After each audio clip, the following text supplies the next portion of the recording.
Su Luftwaffe se vuelve completamente impotente. Las unidades antiaéreas solo pueden obstruir el flujo de bombarderos, pero ni por asomo detenerlos.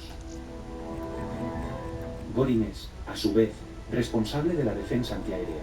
La Asociación de Defensas Aéreas del Reich, con sus millones de miembros, queda bajo su mando. Grabaciones privadas de marzo de 1943.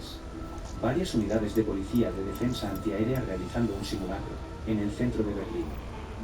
La mayor preocupación son los ataques con gas.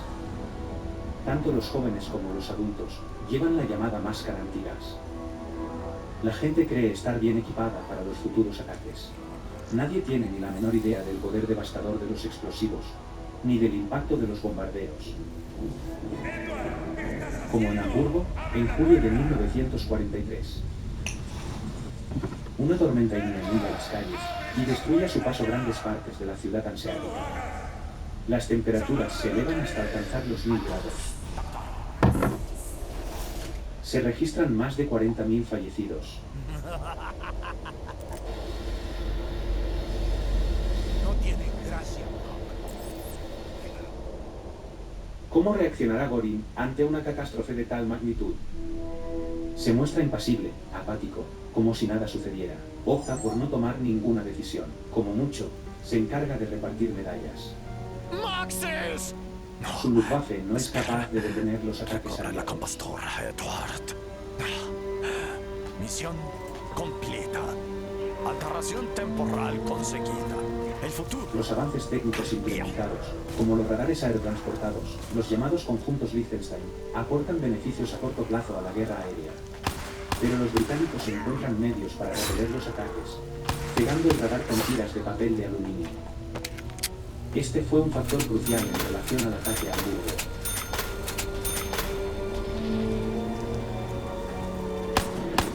La población civil también se ve afectada por estos ataques, con el único fin de terminar de crear la moral colectiva.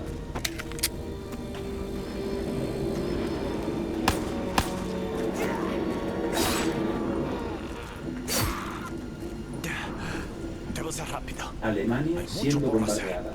Un recipiente para Maxis, las radios, abren la Imágenes sin puerta. censura, nunca mostradas ¡Ay! en los Me noticiarios estoy de la época. confundiendo. Malditos sean estos delirios inducidos por el 115.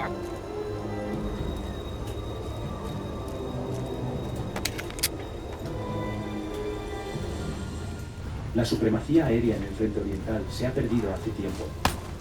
Mientras, Göring recibe atenciones en Kaliningrad y alardea de sus últimas adquisiciones artísticas.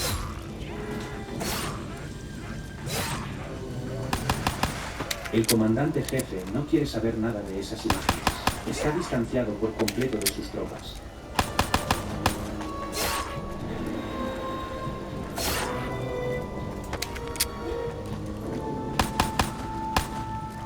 En ese momento, la caza es lo que más le interesa. ¡Necesito munición!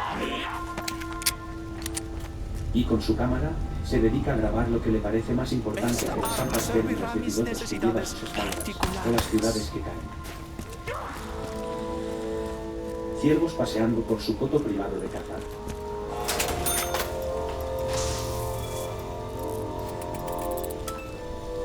Debo ir con cuidado.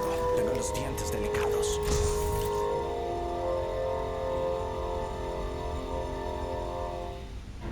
Desde la primavera de 1944, la Fuerza Aérea de Estados Unidos tiene el control del aire sobre Alemania. Los cazas de Göring poco pueden hacer contra esta fuerza claramente superior. Respira. Falta de todo. Está bien. Motores, gasolina, pilotos Esto es y sobre todo, importante. Esto faltan es lo que decisiones tienes que claras saber. que vengan de Que arriba. otra parte de ti El muera. bombardeo alcanza entonces su clímax destructivo. Sin embargo, el Wehrhofe Hitler escapa a los ataques. El jefe militar está indignado, tanto por la derrota de la Luftwaffe, como por las promesas vacías de su sucesor designado. En mayo de 1944, los americanos bombardean la industria del combustible. La columna vertebral de la industria bélica alemana ahora está rota. Corazones y mollajas arrancan.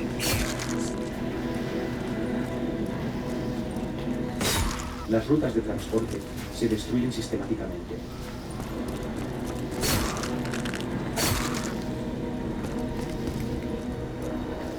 Cuando los aliados desembarcan en Normandía el 6 de junio de 1944, la Luftwaffe alemana no desempeña ningún papel. Ciertamente, ha sido derrotada. Las pérdidas finales son de una magnitud catastrófica. Solo durante el mes de noviembre de 1944 se pierden 404 cazas y fallecen 244 pilotos.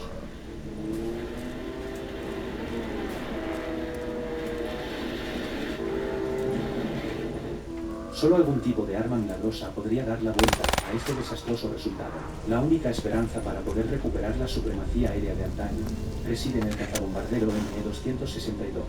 Se entregan 1.400 de estos cazas al ejército del aire, pero más de 200 nunca llegan a despegar. Pero incluso teniendo el mayor número de cazas, no habría podido hacer frente a la fuerza superior de una flota de bombarderos. Adolf Galland, general de la Luftwaffe, es conocido por no tener pelos en la lengua. En más de una ocasión, llama la atención sobre la desesperada inferioridad de su arsenal de guerra. Pero Göring no recibe crítica alguna por sus acciones. Galland ve gravemente mermada su popularidad. Se le convertirá en el chivo expiatorio, responsable principal del colapso de la Luftwaffe. A finales de enero de 1945, le sustituyen como general de la Luftwaffe.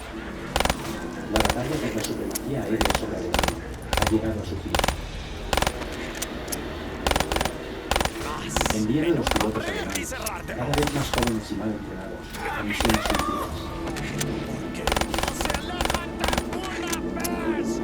This is the Good Molecules Yerba Mate Wake Up Eye Gel. I've only been using this a couple days, but I knew I was going to film this skincare video today, and I wasn't going to be wearing any makeup, and I'm like, ay, ay, ay, my eyes, they're like sunken in and tired and dark. I reached for this. Guys, this woke my eyes up like that.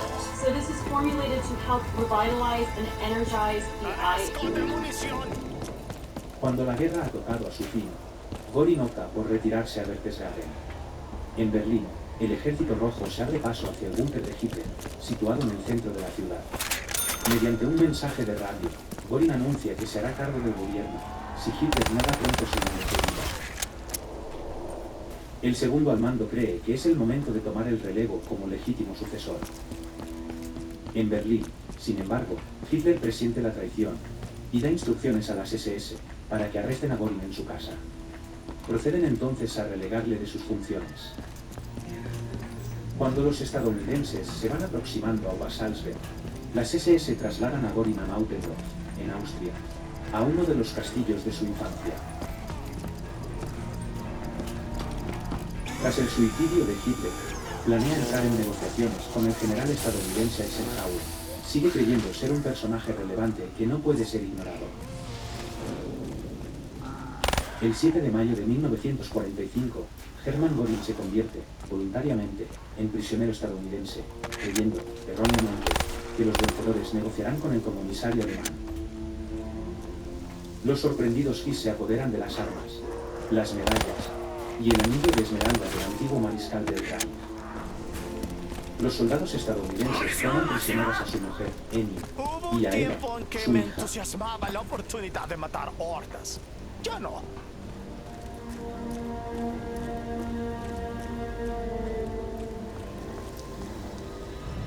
A pesar del arresto, Göring no pierde ni por un instante la confianza en sí mismo. Se atreve a celebrar una rueda de prensa. ¿Admitirá su culpabilidad por fin? No tenía ni la más remota idea de lo que estaba ocurriendo en los campos de concentración, declara Göring. Todo esto es obra de Hitler. Él, como mariscal del Reich, nunca habría permitido tales atrocidades. Ni una pizca de remordimiento. Cualquier miembro perteneciente a la Luftwaffe de Göring es declarado desde ese momento como prisionero de guerra. Adolf Galland hablando de negocios con pilotos americanos. El mariscal de campo Kesselring, que hasta hace poco era comandante jefe en el frente occidental. Hans Ulrich Rudel, ningún piloto alemán fue partícipe de tantas misiones como él. 2350. Hermann Göring parece realmente sorprendido de encontrarse dentro de la lista de criminales de guerra. Un periodista americano traslada la siguiente información desde la rueda de prensa de Göring. El gran hombre se sintió bastante incómodo. Sudaba mientras le pedía al traductor que nos informase de que, desde hacía mucho tiempo, y debido a alguna disputa con el mariscal del Reich, no tenía trato alguno con el Führer, completamente incomunicado, el traductor, agitando el dedo. Por favor, haga hincapié en esto. Es muy importante. Llevan a Göring, el nazi que queda vivo de mayor rango, a Nuremberg. Los criminales de guerra más importantes van a ser juzgados ante un tribunal aliado, en la ciudad donde antes se celebraban los mítines del partido, y que ahora está arrasada por los bombardeos de área. Nuremberg había sido blanco de varios ataques aéreos, y era un páramo, una ciudad en ruinas. Pero el único edificio que ha quedado es el tribunal, escenario único de los juicios de Nuremberg, que justiciaría a los principales criminales de guerra. Los presos son recluidos dentro de estas celdas. Pero se vigila en particular, día y noche, a un hombre al que los aliados han apodado por nazi número 1. Göring, que hasta hace poco ingería decenas de pastillas, ha dejado las drogas y sigue muriendo. El 25 de noviembre de 1945, Göring entra en la sala de tribunal. Por primera vez en la historia de la humanidad, tanto políticos como militares deben rendir cuentas de todos sus delitos ante un tribunal. Las múltiples acciones que pretendemos condenar y castigar en este procedimiento han sido calculadas con tanta atención al detalle, rezuman tal nivel de maldad y han provocado tanta angustia y devastación que la civilización no está dispuesta a tolerarlas ni a dejar que sean ignoradas. Esas atrocidades no deben volver a ser repetidas. Nunca más. En cuanto a Göring, le espera la pena de muerte. No muestra ningún atisbo de remordimiento.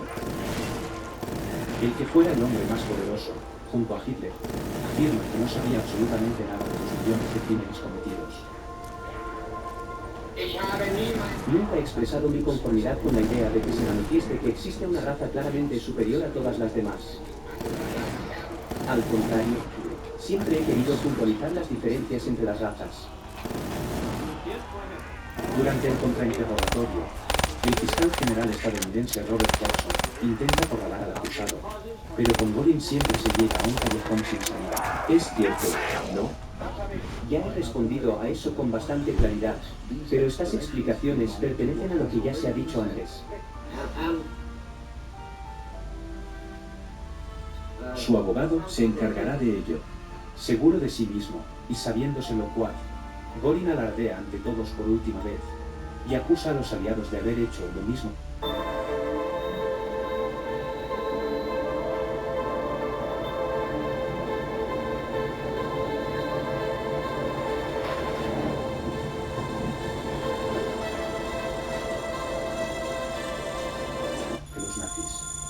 Su único objetivo es dejar una imagen personal positiva de cara a la posteridad.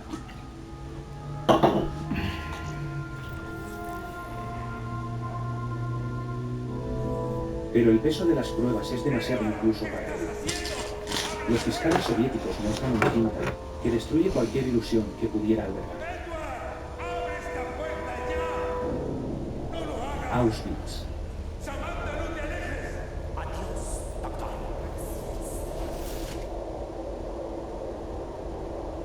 El crimen contra la humanidad más desgarrador de la historia.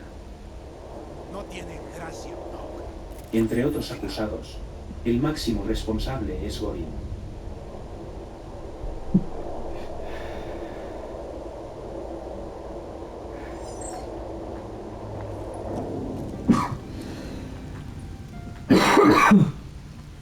Le declaran culpable de todas las acusaciones y le condenan a muerte. Llegamos tarde. Richthofen interrumpió la continuidad establecida. Lo que pasa después es incierto. Incluso hasta el final, no Agentes muestra aliados ningún signo de desaparecidos. remordimiento. No me queda otra opción que continuar la misión solo. Pero todas estas cosas eran necesarias, según le he entendido, para poder protegerles de algo. Sí, claro, estas cosas eran necesarias debido a lo que nos enfrentábamos. La sentencia no le afectó en absoluto, según le dijo Goring al psicólogo del tribunal estadounidense. La ejecución del exmariscal tiene lugar el 16 de octubre de 1946. Planea su último golpe y escribe una carta al comandante que también tiene prisionero. Estaba en posesión de 3 cápsulas que contenían veneno cuando fue trasladado a prisión. Puse la primera entre mis ropas para que la encontraran fácilmente cuando me registraran. Escondí la segunda tan astuta. Psicólogo del tribunal estadounidense. La ejecución del exmariscal tiene lugar el 16 de octubre de 1946. Identificación positiva de 115 en la Planea su zona. último golpe Como era y de escribe una esperarse, carta al me falla la comandante que memoria. también tiene prisionero. Capaz de determinar la cantidad actual de saltos hasta Estaba en esta posesión de ubicación. 3 cápsulas que 2 al contenían menos, veneno cuando quizá fue más. trasladado a prisión. Puse la primera entre mis ropas para que la encontraran fácilmente cuando me registraran. Escondí la segunda tan astutamente en mi celda que nunca la encontraron, a pesar de los frecuentes y minuciosos registros. La tuve conmigo en las sesiones del tribunal sin mis botas. Si no tenemos munición. La tercera cápsula estaba en mi pequeño neceser, dentro de un bote redondo de crema para la piel. Era completamente imposible de encontrar. Esta cápsula oculta de veneno era el último secreto de Goring. Ah, sí. No tengo munición. Voy a seguir masticándolo hasta que pierda el sabor. Unos 20 Poco después segundos, del creo. final de la guerra, se descubre otro secreto en Berchtesgaden. Las tropas estadounidenses alcanzan las ruinas del Berghof de Hitler y la casa de campo de Goring en las inmediaciones. Después de fracasar en la obtención de los datos, se desconoce la ubicación actual de los sujetos de pruebas. El guía de montaña de Goring se hace amigo de ¡Maldita un sea, soldado Richtofen! y le regala Porque rollos siempre de tienes que película, cagarla. propiedad privada de Goring, como recuerdo. Durante décadas, acumularon polvo en un sótano de Estados Unidos, hasta que las encontraron de nuevo y las restauraron cuidadosamente. Estoy hasta el cuello de mierda de zombie y sin munición. ¡Muy mal! ¡Voy a comerte a otro asqueroso! Las películas privadas de Goring muestran escenas clave en la vida del hombre más poderoso, después de Hitler, de la dictadura nacionalsocialista.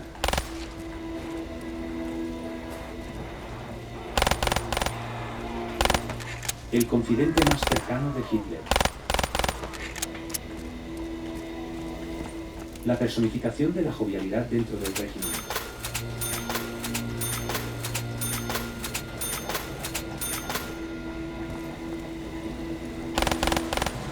Un hombre enigmático, con muchas caras.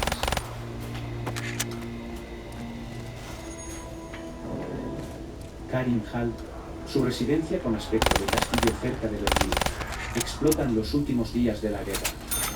Antes de eso, se pusieron a salvo los tesoros artísticos y posteriormente fueron confiscados por el ejército estadounidense. Las tropas de desescombro intentan borrar por completo la mayor tragedia de su historia, pero siempre quedan huellas.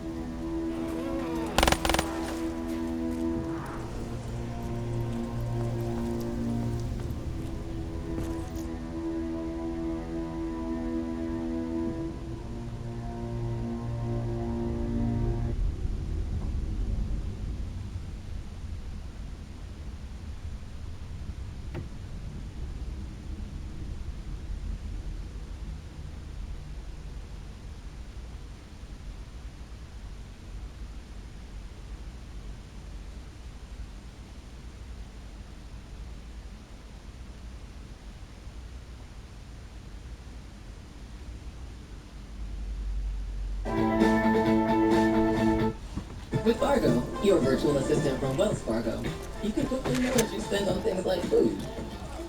Fargo, what did I spend on groceries this month? Hey, Dad, can the guys pay for dinner? No. Learn more at wellsfargo.com/getfargo. We've explored the world of Karens together before. But what happens if you give them a little bit, a little bit of testosterone, a little bit more penis, a little bit more balls? What happens then? Well, we're about to find out. We're going to be looking at male Karens. You'll also have to bear with me because I just had spicy noodles. And I don't know if you noticed, but my complexion is white. So my body thinks I've got a big C or something like that. If you think you can take this off and you want with it, I'll take your property and do what I want with it. You can't touch a minor. Yeah. What's that? You can't touch a minor? You know, he just wanted to say something, but you can't really respond to it. He's like, oh yeah, I can. Oh no, I shouldn't have said that. I didn't mean to say that. It's probably a good thing he did stay silent there. It's such a bunch of generation of pussy. Give me a score. Give me a score. I'll do whatever I want. Yeah, give me a state of the skateboard. I want to do whatever I want with it. What about that? Just shut it up his actual ass. Just, I'm going to do what I want with it. Oh yeah, you ain't going to use this skateboard ever again? No, probably not. It's just seen my prostate. This is probably the male Karen start pack, I reckon. Some kind of like American vest. The jean shorts that go just below the kneecap, and then sandals or flip-flops.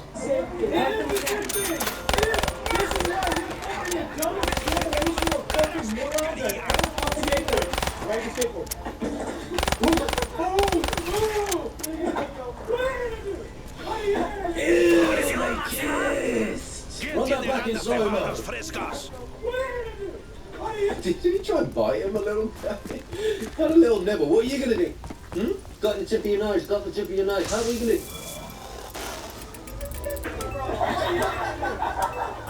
I can't tell if he wants to kiss him again, or do you see he's like, this guy turns to the camera and goes, he just kissed me, bro, and then this guy's in the back like, oh no, I can kiss you if you want me to kiss you.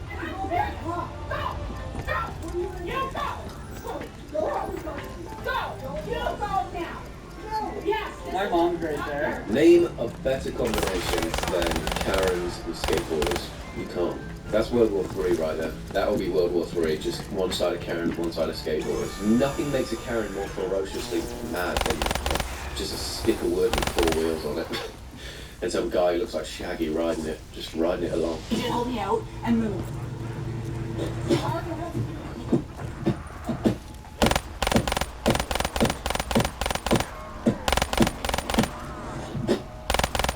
I saw the truck and I immediately knew what we were dealing with. He comes running in. How is this Knuckles not in pain? That's when the Karen testosterone rage just takes over. You know his Knuckles are going to be like that bit. He's going to be looking like Mickey Mouse the next day. Those massive hands of his, all the swelling. His wife had to step in the end, just like, dude, you're not even fucking breaking the windows. Embarrassing, if anything, please. Threatening leaving. So, over breastfeeding newborn. I enjoy your boobs now they've been in another man's mouth. You've been breastfeeding? You know how I fucking feel about that. Alright, Karen of the boob. Just planted his flag on that boob and he's just standing on that hill. No babies can come and enjoy any nutrients. No suckling around here, they're mine. What time are you coming back? I don't know if I am. There's not enough bitty to go around. I'm not coming back. Why? Are you mad at me? Yes. What did I do? It's just the breastfeeding?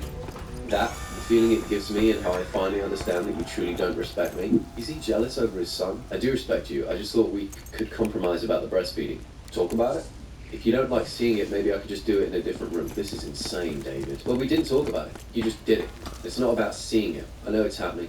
I'm done. Done. If you like Milky so bad, maybe you should lactate yourself somehow. I don't know, take estrogen. That's how it works. Would he be mad if she just squirted it from a distance into the baby's mouth? Or is it the contact that bothers him, or is it just that he wants all the milk for himself? Let me know when you're being discharged, and I'll be there. Like you're divorcing me? You go behind my back and do something I've stressed about not doing. That's no different than lying and shows how little you respect me. I wasn't meaning to disrespect you, I just wanted to give Wilder breast milk since he was born early, and I know it's the best thing for him with the antibodies and other stuff he'll be getting from it. Okay, I'm glad we did get confirmation Wilder as a child here. He was born early, because I was starting to think, hang on, what if she was just breastfeeding some random guy? What if she just met a guy and asked him to breastfeed him? But no, David is the villain. He's not a Freddy. Lástima que Is se that a medical term? Do people call premature babies Premi? Do they shorten it, or is it just a David thing? Oh, he's not a little Premi. He was born at full term. It's still unneeded. He's still bigger than I was when I was born. There's no way you go. Oh, yeah. He's fucking fatter than I was when I was born, and I got no Betty from you. Yeah, because I wasn't born yet, you weirdo. Yeah, my mother never gave me Betty, so he can't have any either. And you could have always asked the nurses for a pump. It's a proven scientific fact that breast milk is no better than modern formula. I actually doubt, I'm not going to do any research, I'm just going to doubt it. I know that the benefits of the breast milk still outweighs the formula. Latching helps drop the milk better than the pumps. Yeah, the benefits are that I'll never be able to look at you the same way again. What do you mean? You think I'm a bad mum for breastfeeding? I think you're a bad wife. I think you don't respect me. I think you took the joy away from me. I think a lot of things. Took the joy away from you. I don't understand what you mean. Formulas can still be used. I enjoy your boobs now they've been in another man's mouth. I now no longer enjoy your boobs. Man, Bienvenidos a la prueba de sudor de 100 grados. ¿Cuál de estos dos antitranspirantes podrá resistir el calor? Bien ahí, se le puede mejorar más.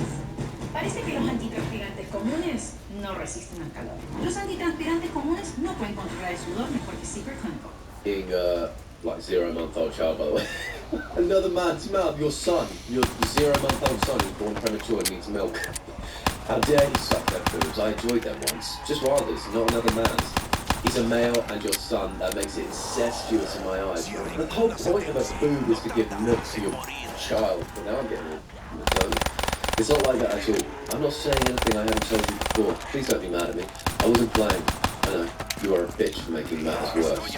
I'm sorry you feel that way towards me. I doubt they're going to let me bring Mel home, so good luck figuring out a way to make that happen. What, so they're in the hospital right now, still, and he's like, I ain't fucking bringing you home. Your boobs have been in another man's mouth. I just felt it would be okay to breastfeed Wilder if we could compromise a situation where you don't have to be in the room. You don't get it. I told you that with Hunter. Okay, I let it slide with Wilder, because the poor child just wanted milk.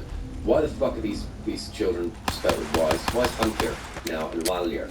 Wheeler. That was a compromise. You made then, and I still feel the same way about it. After you heal and get on your feet and you're able to afford your own place, move out. Until then, no matter how long it takes, the bedroom is all yours. I'll set up the air mattress in Wilder's room tomorrow. So fuck it. Fuck you, we're done. I'm going to talk to a lawyer about 50-50 custody. I just didn't want... I'm ignorant, but you are an ignoramusable woman. Okay, you got it all. Got it all. I look forward to seeing it in picture. Silly, evil woman. That's what you are.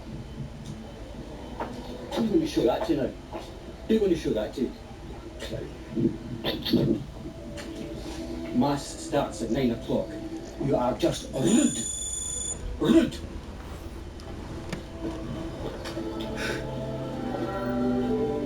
Take her.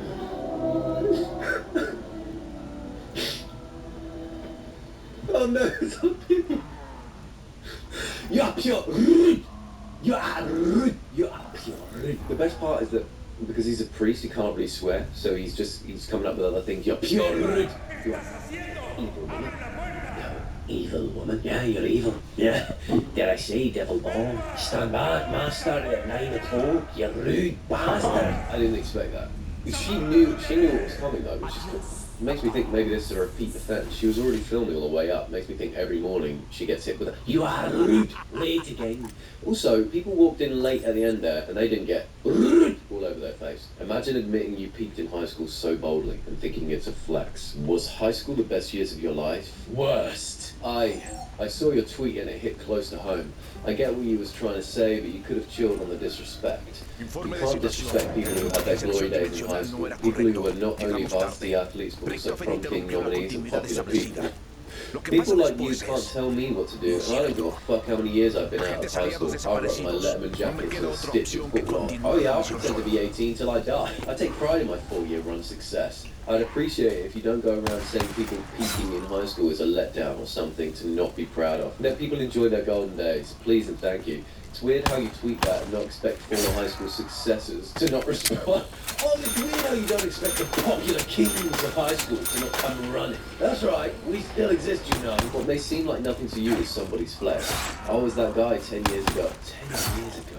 is still talking about it. And just because high school wasn't your glory days or prime time, whatever you want to call it, doesn't mean you can shit on it. Before I block you, I just want to say, if your goal is to trigger someone by tweeting peak in high school, next time don't put no disrespect in it. I was the shit 10 years ago. I was the shit 10 years ago. I'm a loser now. That's right, I relish it those times. And I will hold on to the 4 years I was golden. You wish you had a prime at that time, and I'm not talking about life now, but I know you wish you was the shit in high school. This is correct. He's hit the damn Karen on being the shit in high school 10 years ago. Which isn't short for anything, I just... He's locked in the target, she's like, oh, I'm gonna fucking film this for my own safety. I can get to it. Why don't you ever smile? I watch you all the time and you never smile. I think nothing more of RBF, which is maximum space. I know what it stands for. You have to. That is insane. Oh, when I think of RBF, that's such a bitch face, by the way. LOL. I laugh out loud. I always think of you, which isn't short for anything, that's just you. Y-O-U, by the way. What a weird way.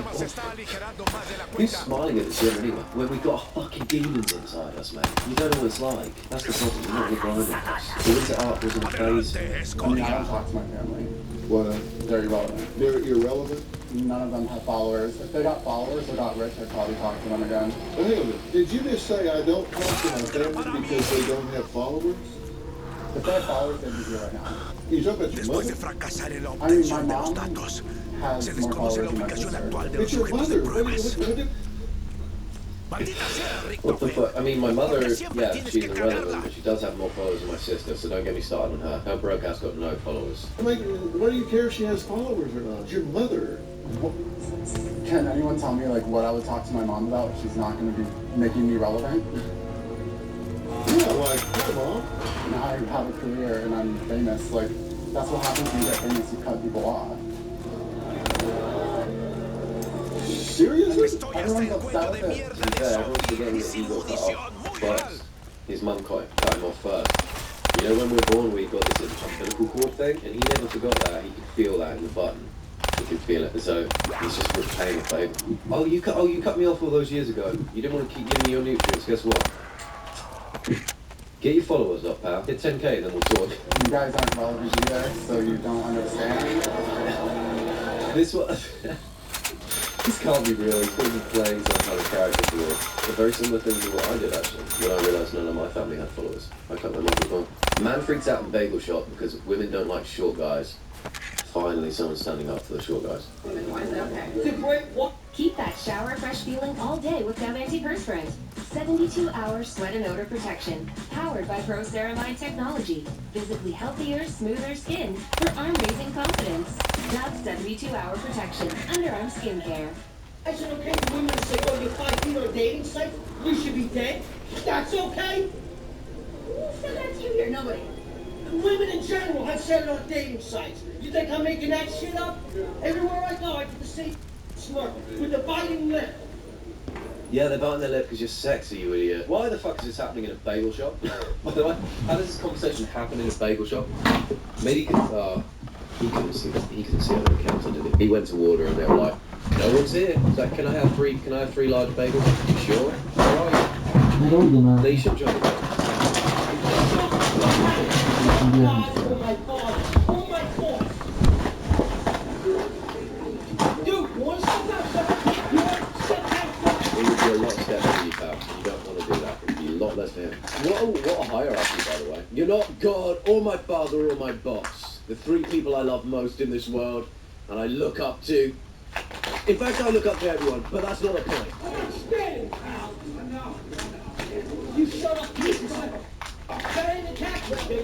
Oh, he really did attack him. That feels against the law. I do feel for the guy as well. Being a short guy isn't easy. And that's not me saying I'm short, because I'm not short. The point is, I can imagine being a short guy is not easy. They do have to deal with they've got a worse hand in life, dating, for sure. And I think this guy finally had enough. And although I joke about it, I hope he's doing okay. And I hope he got his bagels, and I hope he felt better when he got home. I hope this guy didn't rough him up. Honestly, the little guy was full of so much rage. I think the guy in the blue is probably dead. So he's a real winner. I'm so glad I'm not in high school anymore. This punishment stuff is going to stop. You're not gonna tell me what I'm gonna do and not do? I am now the alpha. That's not how this works. I am the teacher. The alpha takes priority over the teacher. The alpha takes priority over everything. Do you not know how that The works? teacher is saying that. I think what we're actually witnessing a change in hierarchy. This beta male has finally realised that he can challenge to become alpha male.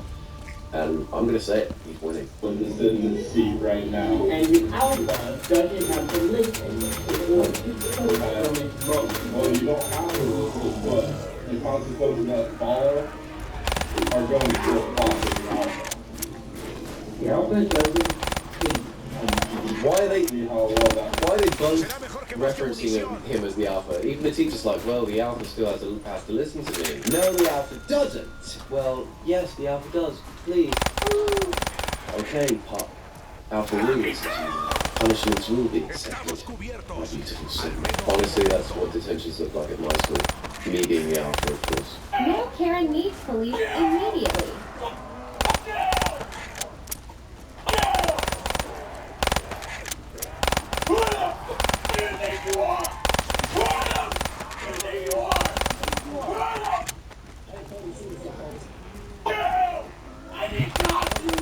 Encontrar munición.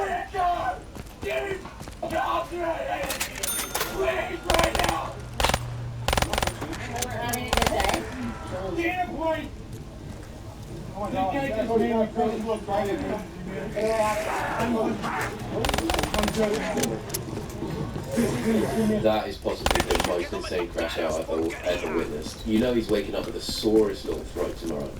Just the sorest little throat. He's going to need 1 million strepsils for that. Jesus. Give me a copy. Look. Please give me a copy. Give me a copy. Where's my card? You threw it out of your Give me hand. my card. You grab it. I'm not touching it. Yeah! Grab it. Grab your card. What? Grab your card. You just said you're a weirdo. You're the one who grabbed the chicks that you grabbed the chicks that on him. So you get your card. You know what? At least he kept his cool. That's the main thing in that situation. They went outside, he kept his cool, he didn't shout at anybody, he asked calmly for the police to be brought, everything would be resolved. So that's I don't know what I'd do if I ever encountered someone like that. Because I'd be just embarrassed to be there. So I think I would just leave the situation immediately. I think I'd run away. Male Karen instantly un-Karens, de-Karens, zips out and out comes a normal human. What the fuck is wrong with you? Get in your car, dude. Get in your car! I'm in my car. That can't be real. Get in your car!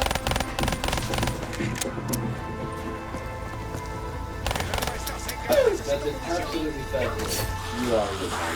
That's an absolutely fair point. I would never shout at a guy with a cigarette hanging out his mouth like that. He doesn't even need fingers to hold it in there. Think about that. Think about his lip strength. And then think about how strong his forearms probably are because of that. Hey, I don't get why you guys are being so aggressive about this. I've asked you to stop using that. They're not allowed.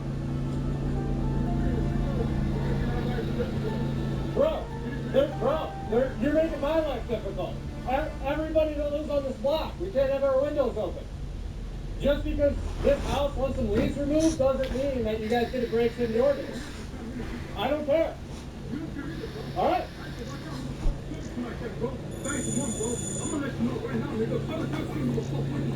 All right. Who's in charge then? Who's in charge then? That's how I respond as well. I don't know what it means, but I respond like that as well. Did he get mad because they used to leave blow? Oh, you're scared of a small blowjob? Wow. Here, are you? You gonna get in my face? All right, I'll leave. I'll leave. I'll leave. Hey, I'm gonna leave. I'm gonna leave. I was just getting fucking butt naked. Just getting butt ass naked. Belt comes off, trousers now come off, dick's out, and he's just juggling. What the fuck's going on?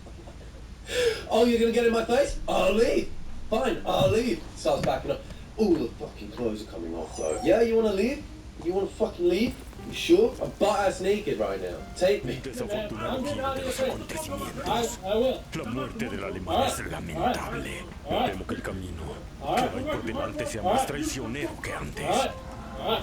I'm getting out of here. What? I'm getting out of here, man.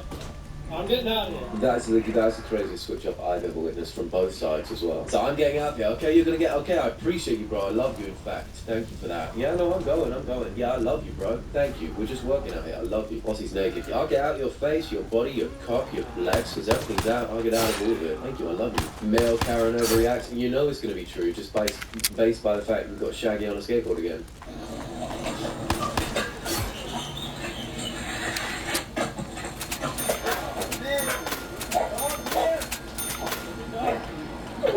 You scared my dog. That's what you did. Get the fuck out of here. I'm not kidding you. There's a generational language barrier there, because oh, with my dog here, what the dog doing? I'll tell you what the fucking dog doing. The dog just walking here. That's the problem. It's become a serious language gap now. I don't really see what the problem is, like skating around a dog. I don't know. Do dogs really care about skate? I've never seen a dog care about skateboarding before. Oh, except the Boney Hawk. This is why I hate economy. It's clearly my window. I think you want to learn window walls, isn't it? No sé dónde está, pero sigo siendo leal. Esto nunca debo olvidarlo. I don't think any of these videos are real for reference, because you just have a friend sat in front of you doing that, surely. I mean, maybe the odd one's real. That one's probably not real. But I like it when there's like, oh, someone's got their foot out in front of you, sometimes their shirt comes out, they're wearing sandals, so they just dribble a little bit of water on it and it just retracts.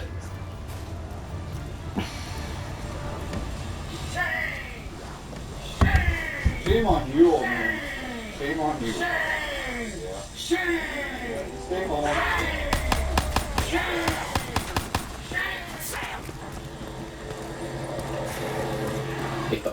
In all honesty, if I was walking through to my garden, there's just an old man over the fence going, shame, shame, shame, I would feel so shame. I don't know why, I would feel terrible. Well, maybe I should feel shamed. There's something out of a horror film when everyone's like lost the plot and they're just, it always starts with the old Americans, I don't know why. You would have everybody else. Get out! Now! No, you go. Se ven acosados por espíritus. Temo que no sean los. He's got a briefcase. I knew he'd have a briefcase. This is the sort of shit you just come across in like Red Dead Redemption or GTA as NPCs are having a conversation. You'd be like, oh, it's a side quest. Don't think I want to do that one. And you keep walking. The mediocre piece of shit kid you play. You suck up and played 41 years. You suck. I'm not going to start. You suck. No! No! You go! Get the fuck out! Get the fuck out!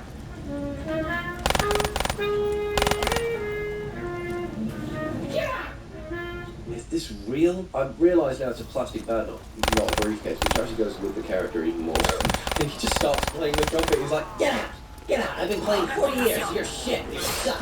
Get out! He's threatening to whack him. I don't think he will whack him though.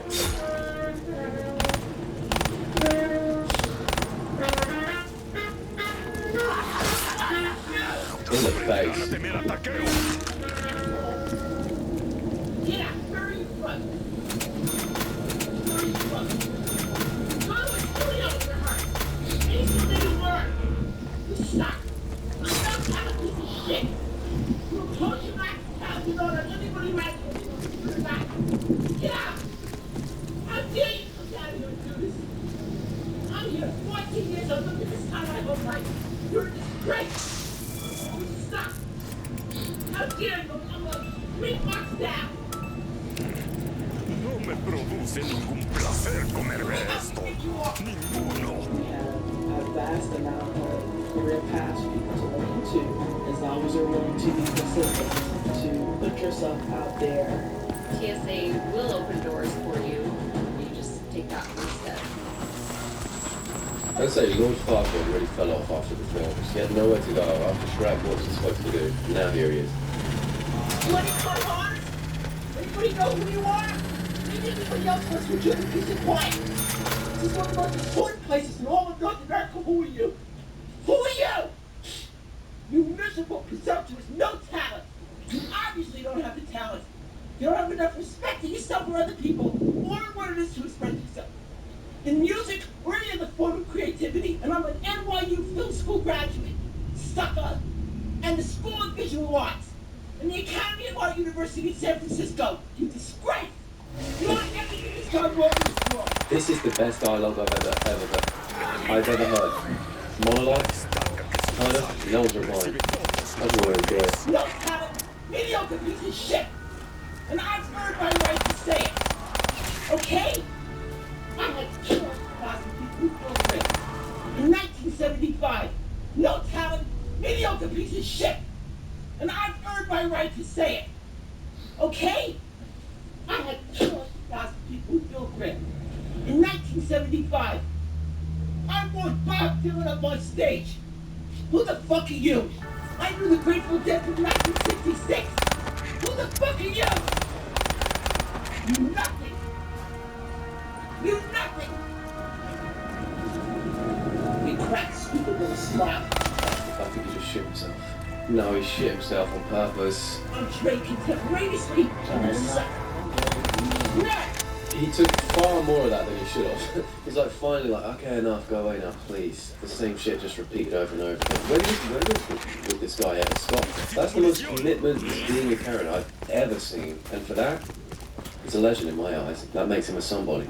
So maybe he was right all along. If you enjoyed this video, then I encourage you to go out into the world and try and be a Karen. People love it, they really lift spirits, and maybe you'll end up being reacted to by me one day.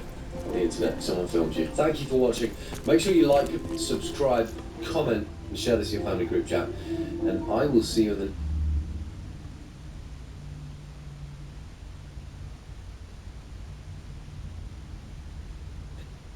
It's 1981. New President Ronald Reagan has just survived an attempt on his life.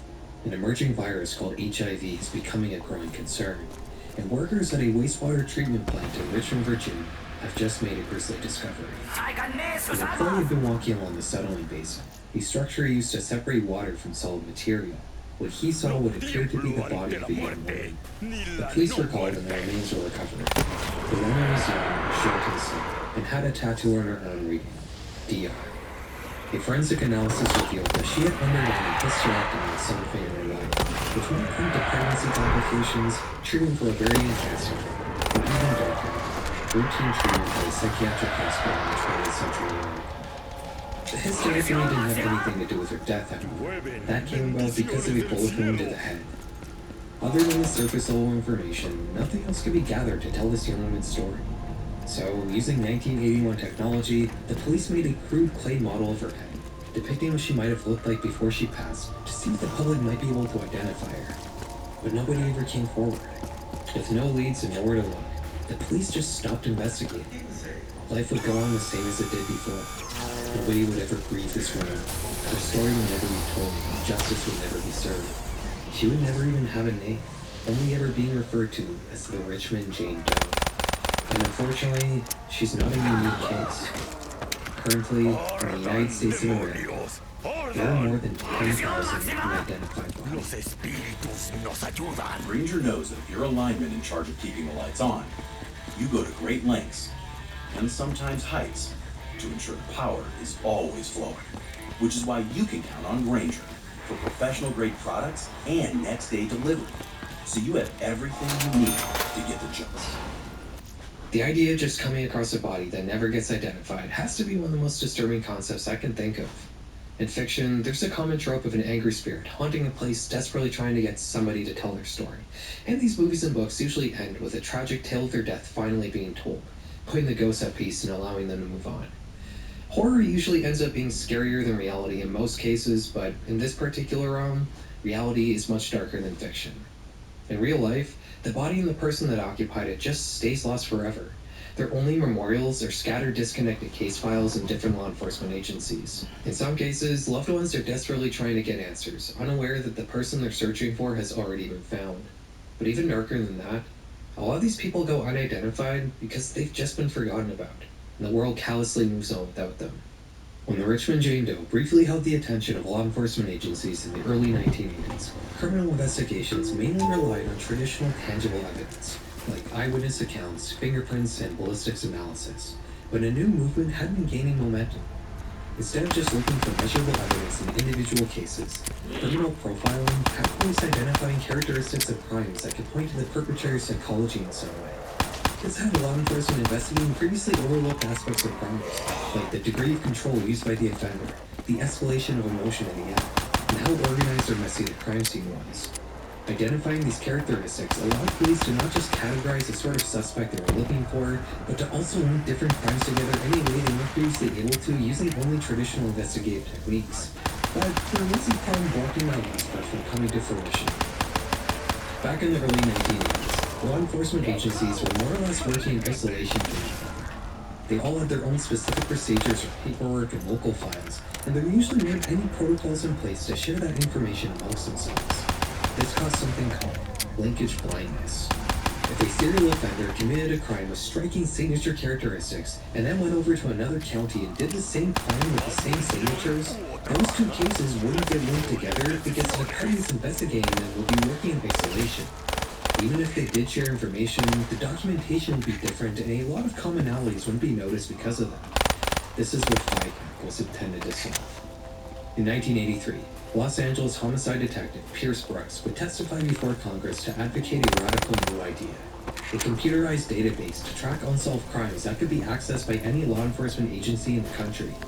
This database would be set up in such a way that the seemingly minute details of different crimes could be linked together, helping investigators make connections they wouldn't have previously been able to make. Brooks' idea was received enthusiastically, with the FBI fully picking up and funding the project. The database would be built and stored at the FBI Academy in Quantico, Virginia in 1985. And while it may have started out with the thousands of different law enforcement agencies around the country having to mail in handwritten forms that would be digitized by hand in Quantico, the procedures would advance over time as the world became more connected. First through fax machines, and then through an interesting new technology called the Internet. In the 2000s, the FBI would launch FICAP Web, a fully internet-based version of the database that could be instantly accessed and browsed by law enforcement agencies. While FICAP Web was and is only able to be accessed by verified law enforcement users, the FBI would also create a much more limited but publicly accessible version of the database, which you can browse through a website posted by the FBI. While we talk about things that are scary in this channel, there's usually two types. Fictional horror tends to be very dramatic and solely relies on artistic elements like aesthetics and storytelling to create fear. It's by design calculated and storytelling. Real-life horror, on the other hand, is never calculated. It's not art designed to strike fear in you, yet it always does a much better job of that than fiction. The FBI's FICAP site is a perfect example of that second category. It's just a cold list of unsolved crimes presented in a manner only meant to convey information in an efficient way and nothing more. But it still manages to be one of the most disturbing sites I've ever seen. Here you'll find the Richmond Jane Doe, as well as many other unidentified deceased people. The visual depictions of these individuals range from actual photos, to digital recreations, to physical recreations, to drawings, to even just articles of clothing in cases where the body is in such bad shape that clothes are the only remaining identifying trace. This entry is particularly unsettling. The only lead investigators have in this case is a single shoe. The remains were in such bad shape that even the victim's sex couldn't be determined. Like the vast majority of cases here, this one remains unsolved. I found it interesting how FICAP sits beside the FBI's top 10 most wanted list on their website, as these two pages feel like yin and yang. The top 10 most wanted are a list of perpetrators of crime they're actively trying to catch. Or in other words, stories they're trying to put resolutions to. FICAP is a list of victims of crime they're trying to identify. Or resolutions they're trying to put stories to. The two sides feel like binary opposites. Another thing you'll notice on FICAP is how unsettling a lot of these photos look, even completely separated from their chilling context. These reconstructions often fall into the uncanny valley, with the people they're depicting looking almost real but not quite, leaving any viewer unsettled. A lot of these depictions look more and more something you'd see in some online porn culture. And not everything creepy looking here is a reconstruction. On June 3rd, 1991, truck driver Eduardo Collin pulled into a Super 8 motel off of I-40 in Albuquerque, New Mexico. He rented a room for two people for just one night. But the following morning, Eduardo never came to check out. After waiting an entire day, the motel eventually sent a security guard to check on Eduardo's room on June 5th. It had been locked from the inside, and the guard had to essentially break in using a screwdriver. When he finally got in, There was no one to be found in the main part of the room, just scattered bottles of alcohol. The bathroom was a different story, though. Un hombre que trabaja duro, suda, pero con Old Spice suave yo no sudo, y por eso el coach no cree que le pongo ganas. Entrené muy. In there, the security guard found a woman suspended in the air, hanging from a suitcase strap tied to the shower. She was dead. Investigators would determine her cause of death to be hanging, which was found to be self-inflicted, and had occurred on June 3rd, the night the room was rented. Even though she had only been deceased for 2 days, the shower had been running the entire time, and the extreme amount of moisture combined with the sweltering New Mexico heat greatly advanced the decay process, and her body was already in a state of putrefaction when she was found. She had heroin in her system, and judging by the fact police found a scale in the room, drugs may have played a part in this tragedy. Many questions hung in the air about this case, the most immediate of which being Eduardo's whereabouts. He was nowhere to be found. The license plate he had given to the hotel staff had been fraudulent. The front desk employee, who had been working the night of June 3rd, was able to give a physical description of Eduardo, which happened to fit a picture found in his room.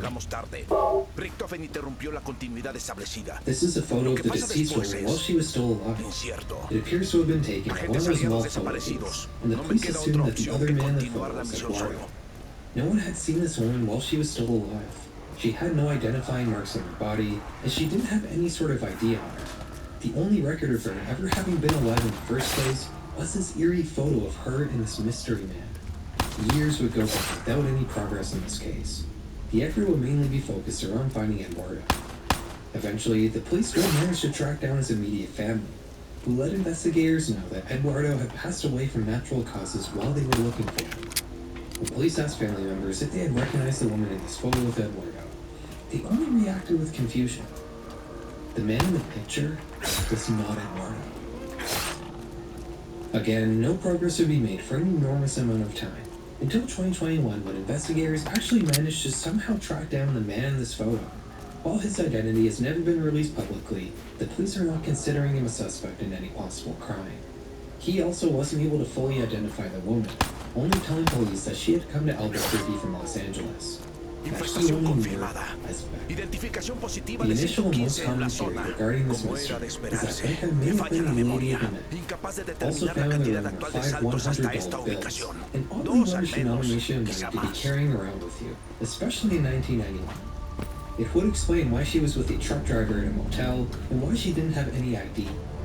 The police had also supposedly recovered more pictures of Becca while she was alive, but hadn't released them publicly because of their supposedly explicit nature. Whether Becca was an escort or not ultimately doesn't matter. Investigators assumed she was, and her case likely didn't get the attention it needed because of that. If Eduardo had been located before his own death years later, this case would have been solved more than 20 years ago. But he wasn't, so it just remains as one of many eerie entries in Becca.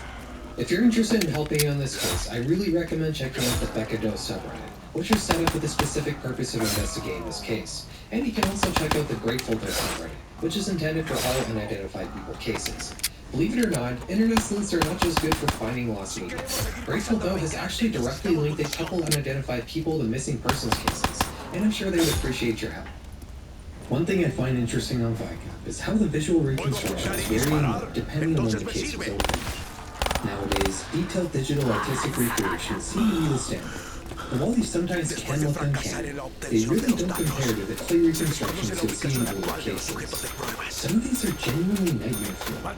They're made to resemble the victims as much as possible, but at the end of the day, they all still seem to end up looking somewhere in between left and right. I mentioned the Uncanny Valley earlier. One theory as to the origin of why the Uncanny Valley effect exists in the first place is fear of corpses.